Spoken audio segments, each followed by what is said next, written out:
Picture this. You're in a mosque, peacefully praying Fajr. It's quiet, it's serene.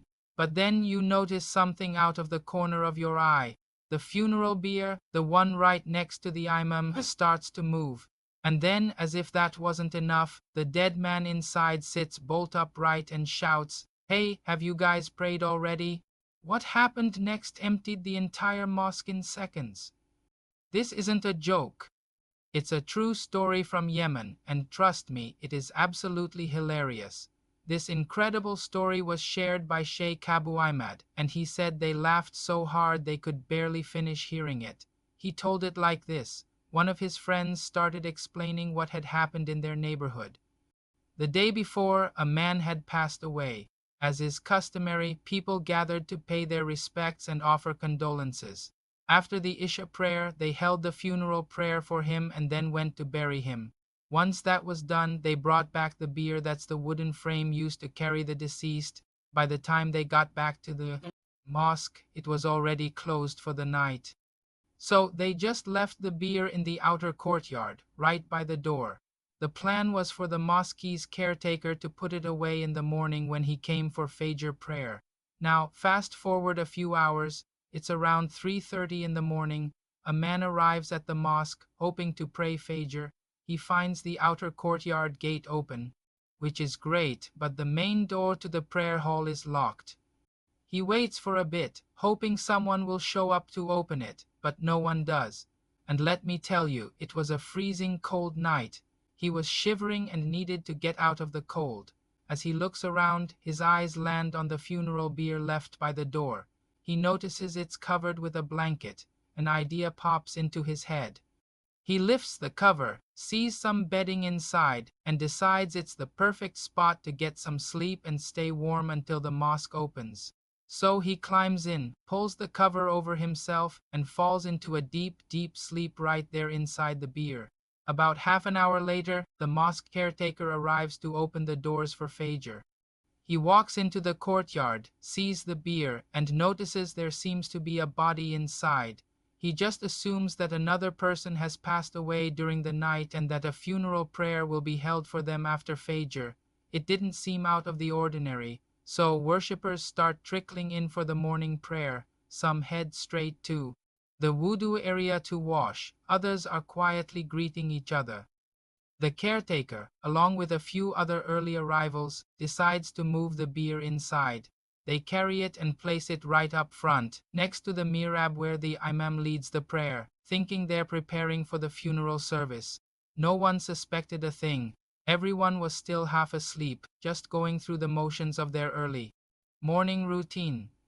The call to prayer is made and the prayer begins. There are about 50 worshippers lined up in rows. The narrator, the friend of Shaykh Abu Imad, mentioned that he was standing in the very first row, right behind the imam. Everything was normal. Then, suddenly, the bier moved. The narrator thought his eyes were playing tricks on him. He was like, "What is happening? Is this for real?" He blinked hard, closed his eyes, then opened them again, hoping he was just imagining things because he was tired. But no, it wasn't his imagination. The bier right there next to the imam was definitely moving in front of everyone. A wave of fear started to ripple through the rows of worshippers. Hearts started pounding. You could feel the tension spreading through the mosque. And then the moment of absolute chaos. The man who had been sleeping soundly inside the bier finally woke up. He lifted the cover, popped his head out, looked around at the praying congregation. And in a loud voice he asked, "Have you all prayed already?" The mosque just erupted. The narrator said, "By Allah, if you had only seen what happened." He took off running at full speed, barefoot. He said he was probably running a kilometer a minute and didn't even realize he'd left his shoes behind until much later. The imam? He fainted on the spot and collapsed. Some people, in their panic, ran straight into the walls, hitting their heads. Others, like our narrator, just sprinted out the door without their shoes. One poor guy even fell right into the basin used for wudu. In a matter of seconds, the entire mosque was completely empty. Not a single person was left inside. But here's the absolute funniest part of the whole story.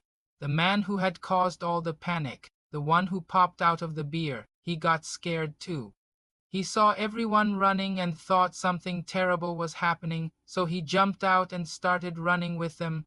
He was chasing after the terrified crowd, shouting, "People, what happened? What's going on? Is today the day of judgment?" He had no idea that he was the source of all the terror. Every time the fleeing worshippers looked back and saw him, the supposed dead man, running right behind them, they screamed and ran even faster. And he just kept shouting, completely oblivious, "Why didn't you wake me up for Fajr prayer? Allah is going to hold you all accountable for this." Can you believe it? The very person who caused the entire mosque to descend into chaos was scolding them for not waking him up for prayer. What an unforgettable morning at the mosque. Thanks for watching. If you enjoyed this story, make sure to like, subscribe, and hit that notification bell so you don't miss our next video. See you next time.